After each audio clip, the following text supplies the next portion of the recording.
Hi, and welcome back to Beans and Bezels. Dryden is an American microbrand that entered the market a while ago with a range of well-designed and affordable meca-quartz chronographs. Their watches are assembled in the United States, and this microbrand has been well received by most reviewers and owners. They recently launched their first automatic dive watch, the Pathfinder, and this Miyota 9015 equipped everyday diver is currently available at $500 and later on at a retail price of $650. I'll be looking at the Arctic Silver dial option with a stainless steel 12-hour bezel. Let's check it out. This case is the best aspect of this watch. It is 41mm in diameter, 47mm from lug to lug, 48mm from where the end links curve down, and an impressive 11.75mm in height, including the slightly curved crystal. The case looks wide because it tapers down quite a bit into a pair of 20mm lugs.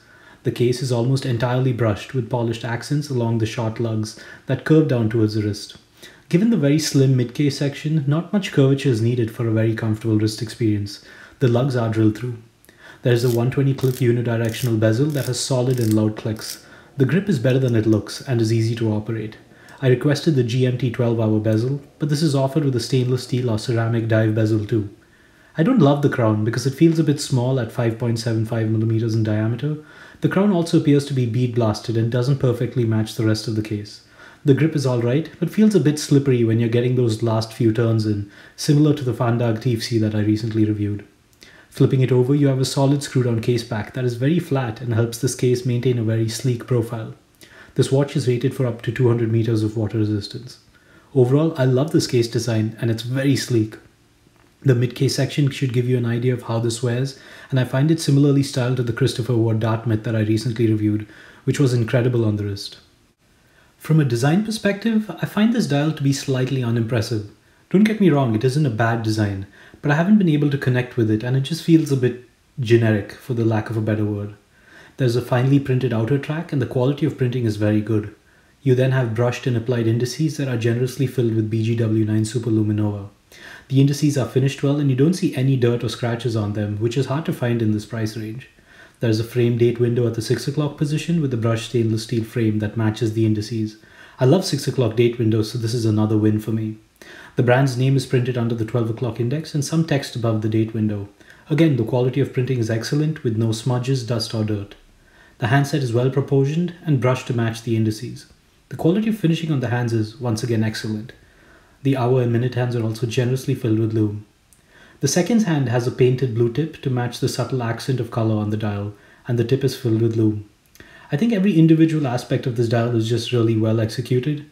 I would have liked to see some more individuality in the actual design of the dial though, but that's my only criticism here. The Pathfinder is very generously lumed with BGW9 Super Luminova. Each of the applied indices is filled with a substantial amount of lume and the hands are very generously lumed as well. The tip of the seconds hand is also lumed, which is a win. I don't think anyone is going to have problems with the lume design or the actual performance. The stainless steel GMT bezel only has lume triangle, but the ceramic dive bezel has all lumed elements. The bracelet is adequate. The links are well machined and finished and are screw pin based. I noticed a bit of hair pulling closer to the case, but nothing to be worried about. The clasp is a bit disappointing though, with a very lightweight pressed clasp that has a milled fold over mechanism. The clasp is friction fit and I would have preferred a button release instead.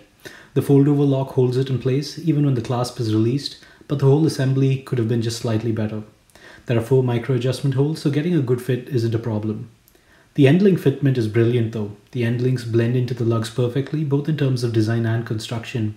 There is no wiggle at all and everything lines up great. The fantastic case proportions are made possible because of the slim movement inside the case. This watch uses a Miyota 9015 movement and I happily welcome it. This movement gets some criticism for being loud and wobbly, but the well-designed case has gotten rid of any of the gyroscopic wobble that comes with this movement, and the rotor noise is nowhere close to as being as loud as others using this movement like my Baltic Aquascaf. I logged the accuracy of this watch over a 2-day period and observed roughly minus 3.5 seconds per day, so definitely well regulated as well. When I buy watches for myself, comfort is probably the most important aspect for me, and the Pathfinder is terrific and designed to fit like a glove. I suspect that this will suit a variety of wrist sizes given its very sleek profile and constrained lug-to-lug width.